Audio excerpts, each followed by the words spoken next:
जज साहब, शायद आपको याद होगा, आज से 3 साल पहले ये गोल्ड मेडल आपने एमके गांधी लॉ कॉलेज की first class first student Megha Dikshit को अपने हाथों से पहनाया था। आज वही गोल्ड मेडलिस्ट आपसे ये कहना चाहती है कि ये आदमी जो आपके सामने खड़ा है, ये समाज के नाम पर एक कलंक है। He is a rapist, he is a murderer। इसने मेरे साथ बलात्कार किया है, मेरी आंखों के सामने मेरे माँ बाप को काट दिया। इस आदमी को हमारे समाज में रहने का कोई हक नहीं है, your honour. Objection, your honour. Please let me finish. Mister Mirchandani, इन्हें बोलने दीजिए। मैं जानती हूँ मिस्टर मिर्चंदानी क्या कहने वाले हैं, क्योंकि कानून की सारी किताबें मैंने भी पढ़ी हैं, और मैं ये भी जानती हूँ कि किताबों में जो भी लिखा होता है वो कोर्ट और कचहरी में नहीं होता। अब मिस्टर मिर्चंदानी मुझसे गवाह मांगेंगे, सबूत मांगेंगे, जिनकी खोखली बुनियाद पर यह कानून टिका हुआ है। हर ये तो उन वकीलों में से है जिनका पेशा यही है कि सच को झूठ और झूठ को सच कैसे बनाया जाए। इनका कोई भरोसा नहीं। ये तो ये भी कह सकते हैं कि उस हादसे के दिन चतुर सिंह इस मुल्क में ही नहीं था। Exactly your honour. तो फिर देर किस बात की है? वो नकली पासपोर्ट, नकली टिकट, नकली होटल का बिल जहां चतुर सिंह ठहरा था, वो जज साहब को दे दीजिए ताकि जल्द से जल्द फैसला हो जाए। वो सारे सबूत इस फाइल में मौजूद है योर ऑनर। ये रहे वो सारे सबूत जो इन्हें निर्दोष। Brilliant mister Mirchandani, brilliant.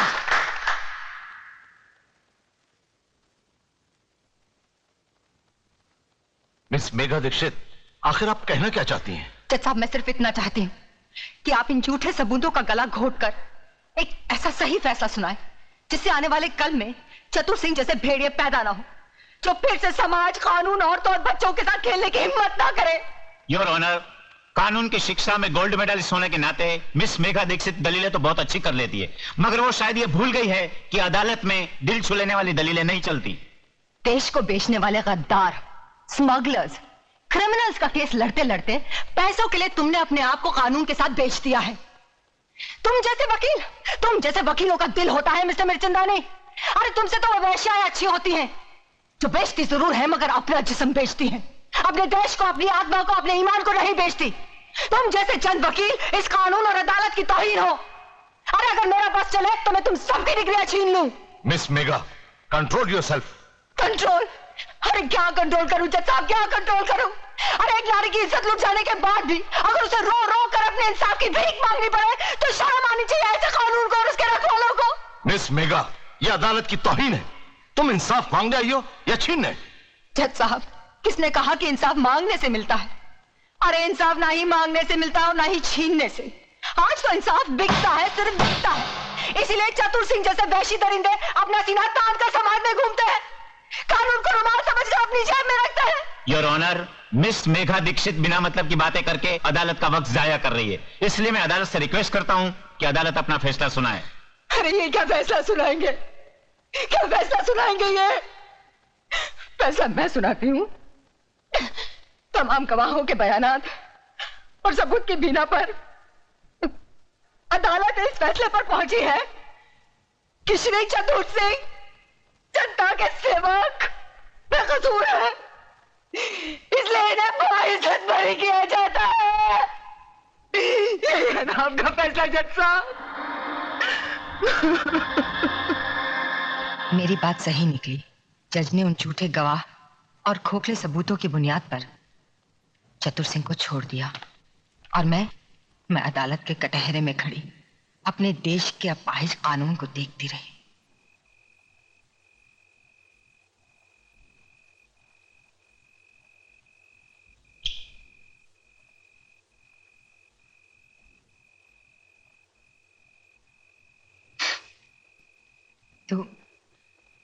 तू भी तो इस बस्ती में अकेला आया था, क्या तेरा अपना कोई नहीं?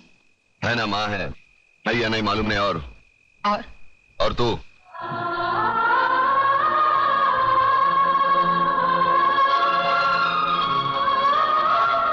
कभी किसी को लूटा नहीं, हराम का खाया नहीं, बेवड़ा नहीं पीता, बीड़ी पीता हूं, मुंह से बदबू आती है, सोच ले।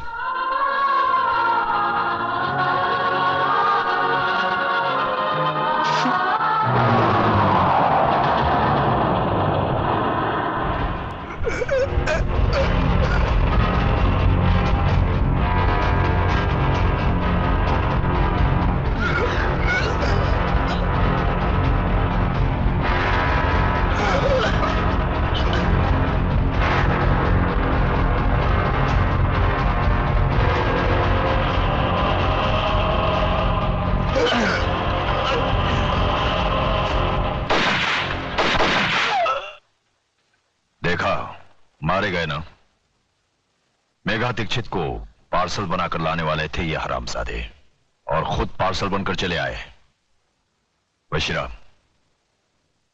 उस कुत्ते को सबक सिखाने का कोई ऐसा रास्ता ढूंढो कि वो तो क्या, पूरा का पूरा इलाका कांप उठे।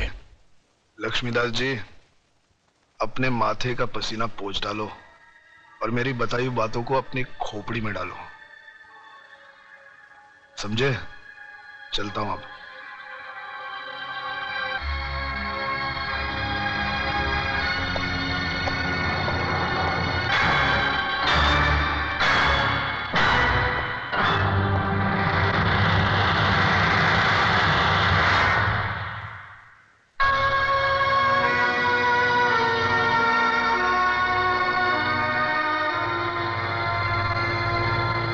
क्या बात है बापू, कौन था वो आदमी? उसे यहाँ पहले तो कभी नहीं देखा। तुझे क्या लेना देना इन सब बातों से? मुझसे मिलने कोई अजनबी नहीं आ सकता क्या? आ सकता है बापू, क्यों नहीं आ सकता? मगर उससे मिलने के बाद आप पसीने में तरबतर क्यों हो गए? सच बताओ बापू, बात क्या है? कोई बात नहीं है, चिंता की कोई बात नहीं है इसमें। आपकी लड़खड़ाती जबान ये बता रही है मुझसे कुछ छुपा रहे हैं। बापू, अगर आपने सच नहीं कहा ना, आपको अपनी इकलौते बेटी की कसम है। कोई बात किसने कहा तू मेरा इकलौता बेटा है? 2 बेटे हैं मेरे, छोटा तू है और बड़ा प्रताप है। धनिया सच बता, क्या बात है? तेरे एक नहीं 2 बेटे जिंदा है, बता बात क्या है? नहीं, वो तो है ना, वो तो है ना, कोई बात नहीं है, कोई बात नहीं है। क्या होता है, वो 2 चीज है जो इंसान को अंधा बना देती है, जमीन और जायदाद। इसने योगराज की बेटी से प्यार किया और हम दोनों बापों ने मिलकर उसका धंधा कर डाला। धंधा। अच्छी लड़की है, लड़की अच्छी है। और योगराज, वो तो साला बहुत बड़ा खिलाड़ी आदमी है और मैं सीधा साधा व्यापारी। उसके खेल में मैं फंस गया हूं। अब इस खेल में या तो मेरी बस्ती जाएगी या मेरी जिंदगी जाएगी। नहीं बापू, हमारे होते आपको कुछ नहीं होगा। कौन है वो लोग, नाम बता। अरे बेटा, उन लोगों की ताकत का तुझे अंदाजा नहीं है। सारा शहर उनके सामने सर झुका के चलता है, वो अपनी हैसियत नहीं है। अरे हैसियत की बात छोड़, तू पहले मुझे उनका नाम पता बता दे। बताऊंगा, बाद में बताऊंगा। तू जाके चाय बोल, पहले जाके चाय बोल, जा। प्रताप, मुझे लगता है असली बात बापू गोल कर गए। मैं ये बात कभी नहीं मान सकती अतुल। मैं अपने डैडी को अच्छी तरह जानती हूँ। वो मेरी खुशियों के लिए ऐसा कभी नहीं कर सकते। और फिर धन दौलत की हमें क्या कमी है? ममता, अगर तुम अपने डैडी को अच्छी तरह जानती हो तो मैं भी अपने बापू को अच्छी तरह जानता हूँ। वो आदमी जिंदगी में कभी झूठ नहीं बोलेगा। मुझे तो डर है कहीं अपने प्यार को। हमारे प्यार को कुछ नहीं हो सकता अतुल, कुछ नहीं। और एक बात मेरी भी सुन लो, अगर मेरे डैडी ने हमारे प्यार का सौदा किया है तो मैं अपने प्यार के लिए सब कुछ छोड़ सकती हूँ। और सब कुछ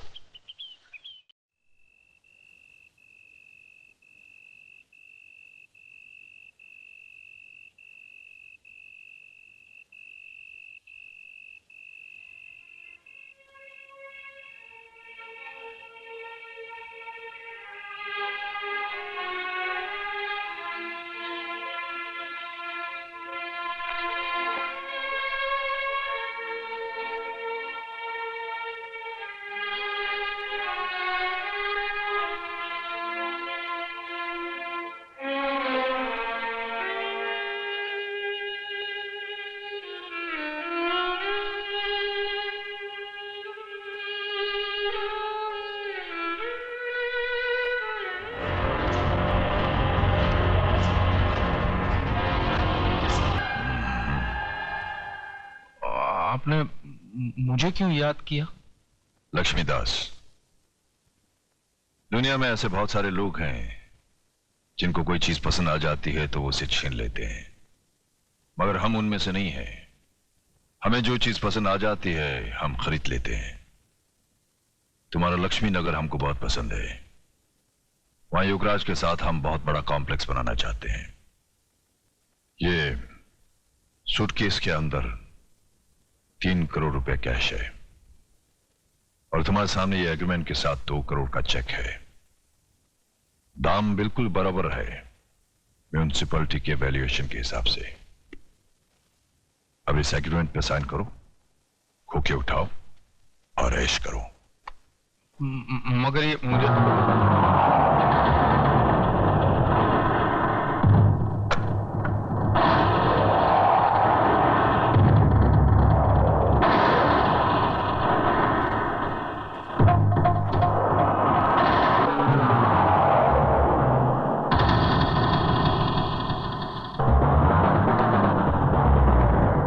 तुम कुछ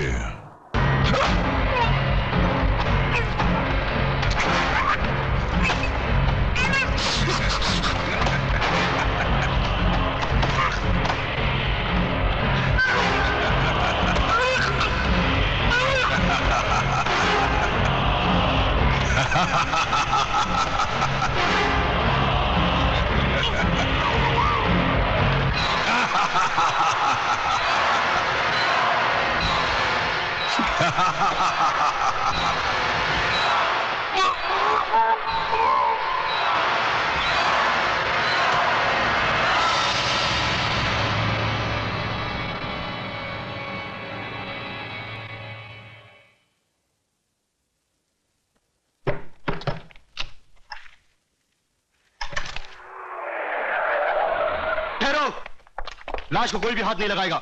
यह पुलिस केस है। यादव, फोटोग्राफ्स लो।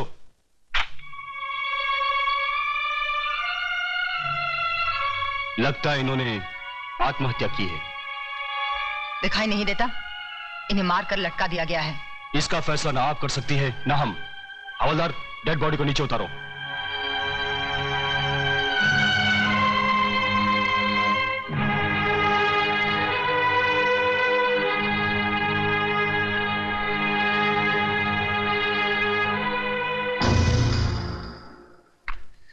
देखिए इंस्पेक्टर, देखिए, है क्या इनके गले पर कोई निशान? अरे आदमी जब आत्महत्या करता है तो उसके गले पर निशान होते हैं, उसकी जबान बाहर निकल आती है।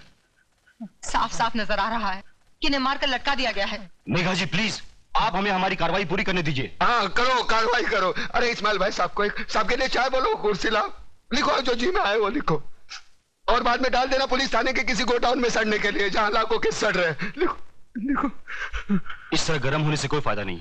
जो हो चुका सो हो चुका। लक्ष्मीदास जी की मौत का मुझे भी अफसोस है। अरे बाबा, ज्यादा अफसोस मत करो, मेरा धनिया उठ जाएगा कहीं। Mister Pratap, please shut your mouth and keep quiet. What do you mean keep quiet? What do you think about yourself? हाँ, ये खाकी वर्दी पहन ली, ऊपर टोपी पहन ली, हो गए कानून के रखवाले। अरे कानून यहां से जानो, यहां से जताओ, पहले अपने खून में बहती हुई बेईमानी को मिटाओ। निकले कार्रवाई करने। साला कोर्ट इनकी, कानून इनका, सबके सब साले मिले हुए। ना खुद गुनाहगार है, वो क्या लिखेगा रिपोर्ट? इन्हें पोस्टमार्टम के लिए हॉस्पिटल ले जाना पड़ेगा। हवलदार। ए हवलदार, ए संभाल के। ए देख, यहाँ छोटा मगज होता है, उसको धक्का लगेगा ना तो आदमी मत।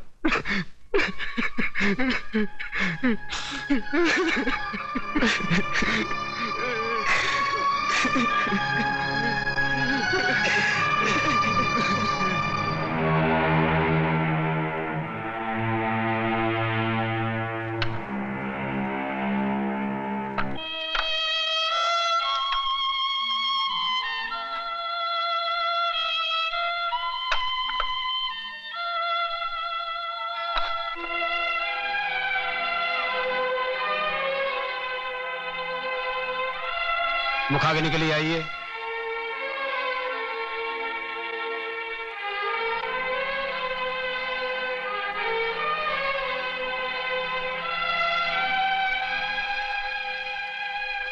बड़ा बेटा होने के नाते मुझे एक वचन दे, मैं जिधर भी मरूं ना, मेरी चिता को तू ही आग लगाना।